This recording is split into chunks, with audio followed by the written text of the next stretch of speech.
กราบสบายดีพ่อแม่พี่น้องเด้อทุกคนตอนนี้น้องเกดกะอยู่เวียงก็มาฮอดเมื่อวานนี้มากับอีแม่เพิ่น2 คนอีพ่อเพิ่นบ่ได้มามีแต่น้องเกดกับอีแม่ตอนนี้กะบ่ได้เฮ็ดเวียกเนาะวางเวียกเพราะว่าน้องเกดก็ออกเวียกจากบอนเก่าหันแล้วเดี๋ยวนี้นะบ่ได้เฮ็ดเวียกก็คือเฮ็ดเวียกอยู่หันกะวันที่10จ่ายเงินเดือนแต่เดือนนี้วันที่17แล้วหัวหน้ายังบ่จ่ายเงินเดือนเพราะว่าหันหัวหน้าเพิ่นเซ็งออกแล้วบัดนี้ก็คือหัวหน้าเพิ่นบ่มีเงินแน่เนาะแต่ละเดือนก็คือสิค้างไว้ประมาณ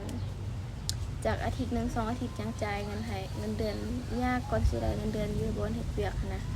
ก็คือแต่ละคนก็เดือนนี้ออกมาทุกคนแล้วเพราะว่าหัวหน้าหันเขาเซ็งออกนะเปลี่ยนหัวหน้าใหม่แล้วเดือนนี้น้องเกดก็บ่ได้เฮ็ดอยู่หันแล้วเงินเดือนก็บ่ได้เทื่อถ้าเบิ่งมื้อนี่น้องเกดสิลองแซบถามว่าสิได้บ่จังซี่นะตอนนี้ก็คือแบบมีคนถามหลายเนาะว่าเป็นหยังน้องเกดคือบ่ไปเฮ็ดเวียกอยู่ไดจังซี่นะก็คือ1มาอายุน้องยังบ่ฮอดเทื่อ2มาก็คือบ่มีบัตรประจำตัวบ่มีบัตรสปอร์ตก็คือน้องเกดยังบ่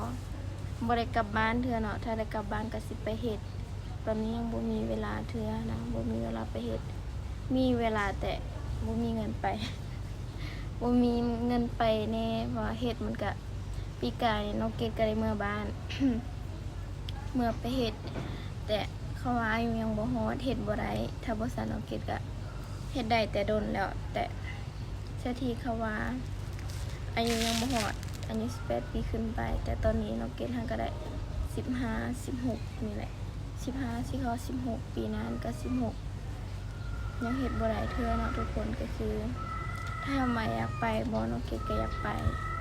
เพราะว่ามีเอื้อยผู้หนึงอยู่ฝั่งไทยเพิ่น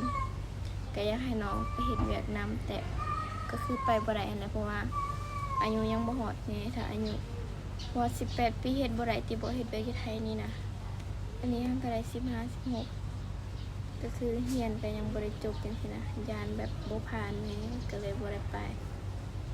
1มาก็บ่เคยไปแน่นะก็เลยยานบ่กล้าเดี๋ยวนี้ก็อยู่นำไอ้นาเพิ่นไปก่อนถ้าเบิ่งหาเวียกใหม่ได้ก็เฮ็ดหาบ่ได้ก็อยู่แบบนี้แหละถ่ายคลิปนำไอ้นาเพิ่นไปก่อนถ้าเบิ่ง